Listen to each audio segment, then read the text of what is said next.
Welcome. This is For Better and Worth, the podcast where we don't believe you have to sacrifice your relationship while you build your net worth. We are your hosts.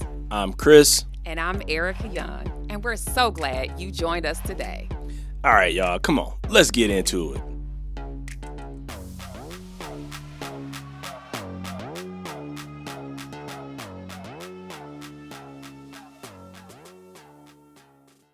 All right, we are back, honey. We are at the table and getting it in here in the studio and excited to be back and talk money with my honey.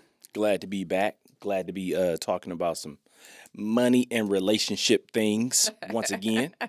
And this is a good one. This is a good one because I think that having appreciation for your partner is really, really important. So I'm here smiling because I just really feel like this is gonna be a good discussion. So I'm really glad to share all of this. Before we jump into it, I'm gonna say to all those people out there listening, we keep pressing record, so you got to keep pressing like, yes, play, and subscribe. That's so right. Keep on doing what you're doing. We need you all just like you all need us. Come on, let's go, honey. Let's go. So let's talk about it. Like everybody, I shouldn't say everybody, but lots of people want to get into a relationship. And people jump in blind. They get all woozy when they see somebody and they're, got the googly eyes and all of that. And they don't know what in the world they're getting themselves into. I know someone right now who was about to get married, and I'm like, girl, buckle up, honey. Relationships are what people want, but Lord, they can be tough. Listen, don't you put too much emphasis on that, all right? People don't know what they're doing. You better hush. You better hush. So, yeah, but you're right. They're not easy. It's not an easy journey to be committed to one human who is different from you in a lot of ways and has their own idiosyncrasies, and y'all, may not always see eye to eye. That's not super fun to work through, and that's the truth. We all want the shiny things. We want it when it's good. We want it when everything's happy. We want it when, it smell right, it feel right, all the things. But honestly, sometimes it ain't all the way right. People don't realize you stay with somebody long enough, they be changing. Becoming new people. You know what? I don't know who you talking about. I'm just speaking in generalities right now. Really? It sounds like you got a little history, or it's coming from a little bit of experience there. Look, I just, I pull from what I know. And what I've observed. What do you know and what have you observed, honey? What I know is that relationships take work. Mm-hmm. What I know is that over time people do change and people evolve and people, their likes and dislikes change. I wouldn't expect anyone from birth to the grave to stay the same. Yeah. I would expect people to have new likes or different dislikes. And for those that are in relationships, that just means that you have to adjust sometimes. You have to evolve. And I know as we talk about this, I've learned a lot of things from you over the years. And I hope that there have been things that you have learned from me over the years. Yeah. And in relationships, there's no I'm smarter than you or you're smarter than me. Oh, Lord. Even though I think sometimes there can be those power struggles within relationships. And so you better know what you're getting into and be willing to talk through some things, because you've heard me say it. People say, well, you guys, this is 25 years. Well, what's the advice? And I always say, it may sound cliche, but, you better be able to communicate. Mm-hmm. It's very basic. Yeah, it is. If you can't do that, there's going to be problems. Talk it out. I think that's really a good point that you make, because I think on more than one occasion you have said to me, these are your exact words. You getting ornery in your old age. And that has been said to me on more than one occasion. I'm like, excuse me, ornery, old age? What is this? What? But honestly, there were two moments in my life where I really feel like I did have a shift. And it was monumental birthday. So it was when I turned 30. There was somebody at work there was like who said, "There's something different about you." And I believe that that was the year that I left my job and started pursuing, a business full time. But there was something different. A shift had occurred professionally. And then when I turned 40, yes, I'm admitting on the airwaves that I am over 40. Watch out now, people. But anywho, Some strange things are happening right listen, now. I ain't say what part of 40. I could be 41. I ain't, anyway, Tell the but truth and shame the devil. I ain't got to tell the whole truth. Anyway, so when I turned 40, though, you said to me, that I was being more vocal. And wow, it was as if you were like, girl, like where has all of this come from? Like I was pushing back on things. I was, not taking everything at face value. And I was, I honestly feel like I was like rocking the boat. Like I don't have to subscribe to this, and this. And I think that there was and that was at a point where our girls were teenagers, or our oldest I should say was a teenager. And so her, growing up had a lot to do with my growing up and kind of coming over that hump as well. And so um I just think that that was interesting. There was definitely some power struggles with me and my daughter, but we made it through. I We was like, made it look, through. I don't need to be dealing with this from both of y'all. All these women in the house, me out here solo man. That's right. You've been outnumbered. Right. Like I don't need to be dealing with all y'all beef back and forth. I'll go work this out. And we moved. We moved across the country, and so there was a lot of just, things going on, change happening in our household. And so, yeah, anyway, but I do feel like people change, people grow, and there were pivotal moments, I would say, where I definitely probably was a handful. I'll put it that way. Yeah, but even in those things, I think that when you're in a relationship, you should feel like you're making each other better people. You're helping each other to evolve. And I can say that that's one thing that I've learned from you is, growing up in the city, in Detroit, I just have like I play defense all the time. And so I'm always like looking out and like, nah, man, you're not gonna get me. But you've taught me to embrace offense sometimes. And not offense in being offended, Right. but just being open and, not always thinking that, especially you and you're like, look, I am not here to harm you. We're on the same team. Right. One band, one sound. What happened? Right. You like the hostage negotiator. Like, Yes. what are your demands? That's true. Honestly, I have felt like that, Chris. I Do literally you have. want an escape helicopter? Literally. I'm like, wait a minute. I do sleep in the bed with you. I have been around for more than 2 decades. Like literally, I'm not going anywhere. I'm a fixture Right. on the wall. Here, listen, we're going in the same direction, and I think yes, that is a really great description. Like hostage negotiation. We're laughing, but you need to be able to laugh at things. Look, we try and keep it real around here. Yeah. It's been a long time. It hasn't all been perfect, but we have made it perfect for us. And Yeah. I think the bigger thing is that we have said no matter what, we're going to remain committed. Mm-hmm. We're going to stick with this thing. And, I talk about my quick generation. They are like, I'm out. I'm not dealing with this. Yeah. And sometimes you got to endure some of the storm before you get the calm after the storm. Mm-hmm. And I'm just very fortunate that over, the last, years that we've been together, the storms have been few. Yeah. And we've been able to weather those storms and, come out on the other side. Yeah. If you didn't know that, refer back to some previous episodes. I will say though, yesterday I was out with our daughter at a little festival and I saw this t-shirt that I really should have bought. I might have to go find it. It was hilarious and I took this picture and sent it to you and it says, "I love my husband, but sometimes I want to square up." And I was like, "Nook, if you buck. Nook, if you buck." And sometimes it's like that. It's like, dude, literally, let's just duke it out real quick and maybe that'll just make everything better real quick. Just, I mean, but no, We don't it. want none of this.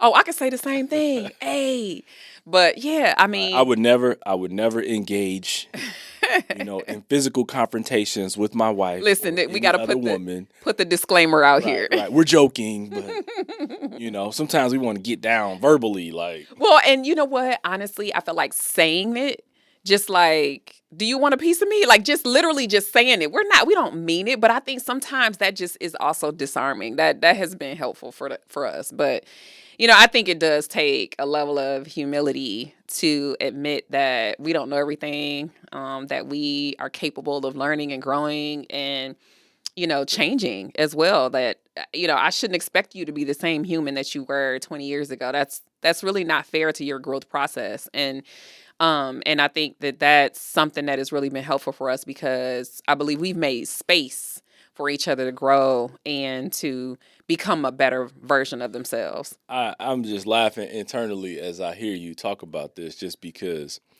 people get in relationships and early on it's all starry eyed and it's butterflies and all of this, and as things go on, you want people to continue to evolve and get better and to help you grow and to learn things that you didn't know and share insights that you have, so you feel like you're contributing and helping your partner to grow. Because I always talk about, if you go and you look at water, and when water just sits, what begins to happen? Water begins to develop mold and algae. You go out in the woods in the area where water is just still and it's not moving. It stinks. It stinks. It's It's got dark algae and muck all over it. and nobody wants to get in that water. Right. But you go somewhere where the water is flowing and it's fresh. What is there It's around there? clear. There's life around that. It's vibrant. People want to be near that water. So if you don't want to be stinky and algae ridden and moldy and mucky, you shouldn't be stagnant. Wow. And stagnant water, that's what happens. And in relationships, if you're just stagnant and you're not growing, you're not developing, you're not helping to challenge your partner to grow and develop, then you and your partner both gonna start stinking. Ooh, that's good. That's good stuff, honey. You all are welcome.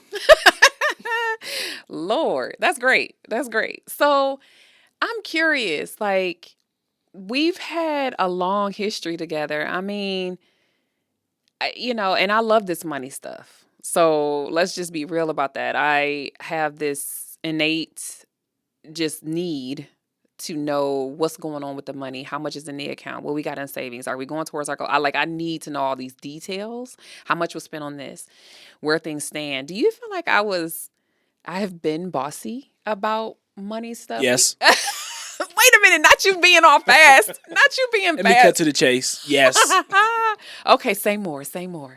Well, I say yes just because, when it comes to money, we both have our heels that we're willing to die on. And when it comes to budgeting, and you're like, look, that got to be in the budget.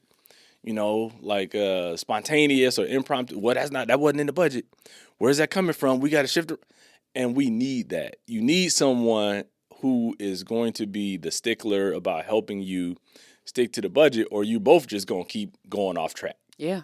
And so that's one thing. When I say you're bossy, it may be bossy in a way, but it was helpful to us. It was helpful to, how we were trying to move. And it made me start to rethink, like, okay, well, if I'm going to do this, maybe I better think about when we can put it in the budget, or if it's extra money that we knew was coming along, I could say, well, I'm going to earmark some of this, and that way it doesn't have to be budgeted, and then we just even modified, if I felt like I just needed, money to do whatever with, we start making that a budget line, and that removed some of that stress and strain. It's like, well, here's just miscellaneous money. Do whatever you want to do with that. Yeah. So it was a solution.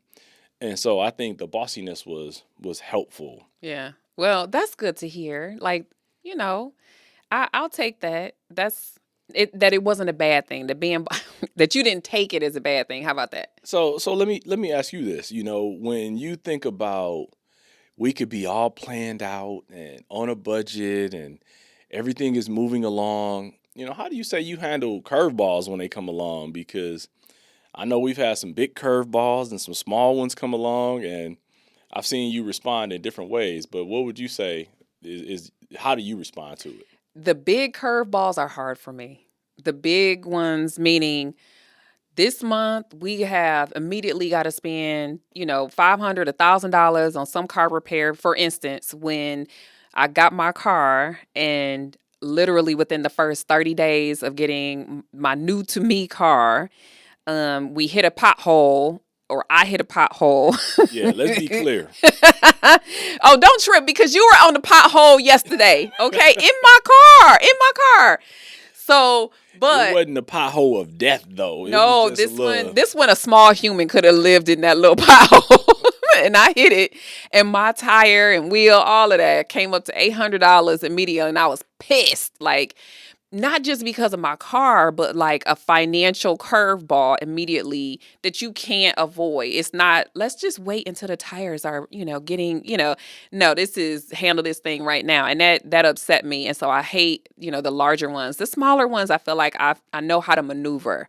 $100, $200, we can maneuver that. But those bigger ones that come from left field, I really want to sleep on things. I am a person who can't make a decision on big stuff quickly, even if we've talked about it. You know this.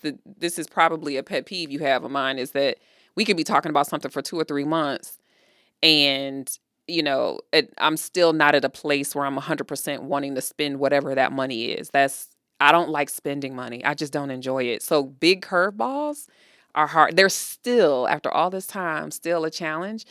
Um, but I can maneuver and flip a budget 25 different ways when it's just, something that has to be, the smaller things. I can do that easy. I was like, girl, what you doing out here in this car? We just got this car. Yeah, that Running was over these body-sized it potholes. was a terrible day. It was it was Yeah. my new baby. I mean, she's so pretty. Yeah, that was crazy. But we got through it, people. We got a new rim, we got a new tire. It was all good. We Life made goes it work on. out. Yeah, Life goes on. life kept moving. So Yeah. So, what do you feel like you're best at when it comes to the money? Like, because I feel like when we're talking about, learning from one another, like part of it is the things that we're good at help the other, right? So, what do you feel like you're best at and you've brought to the table? when you ask that question, there's two things that come to mind. One, sometimes because you are a little more stringent with the budget, I feel like I have the ability to help us relax sometimes. Say, okay, and you've heard me say this: if it's not going to change the course of life, then we should go ahead and do it. If it's not going to have a huge detrimental impact or really change our course, our plan, then we should do it. And sometimes we've just chosen to do things because it was the right thing to do, or it was a vacation or a purchase or whatever it was. It could be small, it could be big. And I think there's moments in time where you need to relax around some small things and you need to relax around some big things, but you still need to plan. Mm-hmm. And so I think that helps to balance us out because it's that whole yin and yang concept. You can't just be stringent, budget, and we never relax, we never embrace because we couldn't enjoy the journey along the way. Yeah. But the other thing that I think that I have really been good at is saving. Mm-hmm. And there have been moments when you were like, wait a minute, these roles are reversed because I was just like stringent and I was bossy, like, no, we're not doing this, we're not doing that. I was like, the Lord, He gave me the commandments and He told me, save everything. That's what you said, and then I was like, "Oh Lord, I'm living with a dictator." Good God! But you really are serious about an emergency fund savings, and I was Yes. serious about the longer term future savings. And while that seems like it's a great balance, they can sometimes be at odds with one another, especially when I prioritize one thing over the other, and vice versa for you. Yes. And I think that's what's important. Like, as people hear this, you need to have balance. And I think that's the great thing about relationships. It truly is iron sharpening iron because everybody's not going to see things the same way. Everybody's not going to view things the exact same way. But when you can bring contributing and contrary ideas to the table that help elevate you as a couple, that's when you can win. Because if we weren't being stringent about the budget would have always just been loosed. We would have had budget creep, just like scope creep on projects. And if we hadn't been diligent about saving, when those curveballs came up, we wouldn't have had, an emergency fund that we could just tap into and say, it's not going to change the course of life. This isn't what we want to do, but we can stay on the budget. We can stay on track with the goals, and we can tap into the emergency fund because it was a curveball, but really it was an emergency. Yeah. And we can respond to it. And so I think saving, I think that's been something that I've been really good at, because we can go back, you and I both know, we can go back to those moments when I was really, really adamant about it, and I couldn't even articulate why. Yeah. I was just like, I don't know. I just feel in my spirit like the Lord is talking to me saying, save. Yeah. And then shortly after that, like we had saved, tens of thousands of dollars, and it was like, boom, something happened. And we needed all that money. We were like, wow, we didn't even know this is what we were saving for. Right. And then it happened again, and we had saved like so much money. It was like, boom, you needed that money for something. So I think just, being open to hear that and sharing that with you and really taking a stance in some of those moments, like, nope, we got to do this. I think that's what I've been good at. But it's not like all the time or like being a dictator. No, I think there were 2 or 3 pivotal moments where you really felt very strongly that we needed to save our emergency fund at a much higher level than I thought was necessary. And it panned out. And what happens is now I trust that in you to where it's easy to say, great, in this regard, I believe he's heard from God, or this is definitely the direction. And honestly, I've learned to just say, it's never a problem. Like, it's never going to be a problem to have too much money saved in the bank, right? Like, so it just gives you options. And so I've learned to respect that. That's trust factor there. Look, exactly. So, I think that's important. So let me ask you this. So what would you say over the years you have learned from me when it comes to money, or even just as it relates to our relationship?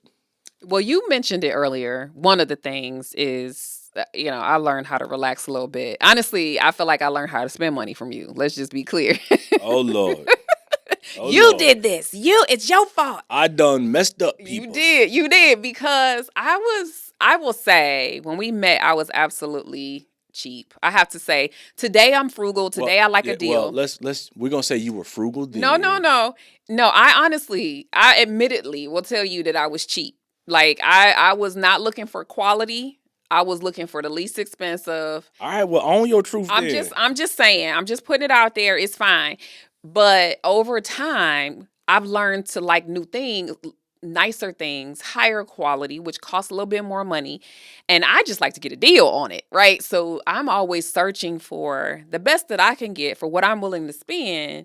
And but anyway, you taught me how to spend. You taught me how to enjoy. Because if it were up to me, I'd be this whole budget nerd and it wouldn't be as much fun in it. And so you helped me to relax in that area. And I think that that's important. But I think the bigger thing that I learned from you, and you might find this funny, is how to be a negotiator. I was not a salesperson when we met. And you have always been a salesperson since I've known you. Even before I had a sales job. Before you had a sales job, you were shrewd in your negotiation. You didn't play. You were not getting taken to the carpet on anything. And so I have learned to value negotiating, especially on goods and trades and things like that where you can. And that has really been kind of cool to see how much money we can save, what that turns to look like. And then, it's not even just with money things, it's with other things in our life, negotiating. And so I think that I definitely have learned how to negotiate from you. And that's valuable. That's a life lesson that applies to a lot of different areas for sure. Well, I'm glad I was able to, give you some master class instruction. Come on, come on. I mean, honestly, that's a part of like sometimes it's intimidating. Sometimes I'm like, dang, you done went too far, babe. Like, can you reel it back? Like, can they at least make $1 off of this transaction? But A dime and a nickel. but like it's a really good thing to see what's great in your partner. And I think that esteeming them, even when you're not super great at it, or it's something that it's kind of hard for you to wrap your mind around, I think that that's important. I think that we have to pay attention to those things. So, I'm just gonna put it out there. I mean, what have you learned from a sister over here? Look, I've learned a lot from you over the years, and I think one of the bigger things, and it could apply to money or relationships, is like think the best. Mm, Because if you think the best about people, it will make you approach things from a very different point of view and perspective. If you're talking about relationships, if you think the best, you won't think that somebody's out to cause you harm or to do you wrong or to take advantage of you. You'll give them the benefit of the doubt. And so you have taught me to think about that, and think the best about people. And from a financial perspective, I think it's like, think the best around what you're contributing, because you have a lot of great insights and thoughts. You don't see things the way that I see them. And it's not that you're trying to, challenge my point of view or my thought process. It's like, look, I'm trying to give you an alternative point of view or a broader point of view or whatever it is. It's just look at things differently because you see things differently. And that has always been helpful because I seek your input and I want to hear what it is that you have to say, because we're in this together. We're trying to win, and we're on the same team trying to do, team goals. mm-hmm. And so I've really learned that from you over time. And I have learned that if it's in the budget, it will get done. Yeah, absolutely. So that means, make sure that we talking about it so we all get what we want That's in the right. budget. That's We all right. can get what we want. Look, people, we still have, monthly budget meetings, We and we talk do. about what's extra or how much we're going to save or what we're doing. And when we're off, when we actually have to reel stuff in, or when we have to talk about something that is a change. And the truth is we do talk about money a lot, but that's just because like it can become just a part of normal conversation. It's not really a day-long budget summit. It's really just natural. Yeah, but I think that's helped our relationship too, because having those open, candid conversations bleed into other areas where we can have more open, candid conversations where things don't linger. If something comes up, we try to address it at the moment or in the moment versus letting it sit and then, you stew and then it blows up. Yeah. And we have times where it may go a little longer than we like, but we still find a way to find resolution. Yeah. And I think it's those things, that's really how iron sharpens iron. That's really how two people get better together versus, this adversarial relationship. And people go into relationships and they should never have the mindset that, oh, I'm going to get you before you get me, or I'm going to look out for me and me alone, because that's not two becoming one. That's not, esteeming your partner higher than yourself. It's none of that. Mm-hmm. You really do have to. Partnerships mean that we both benefit. Right. And I think that's interesting. Case in point, there's just one little part of the budget, and you mentioned it briefly, but you didn't really identify it outwardly, is that there was a season where you really felt like there were things that you were not able to do because the budget was quote unquote limiting, or it wasn't really serving some of the needs that you had. And all you wanted was autonomy over something, right? You didn't want everything to be drilled down to, did you go to 7-Eleven and spend $3.72, right? And so we had to, that was the moment when it was like, all right, he needs some play money.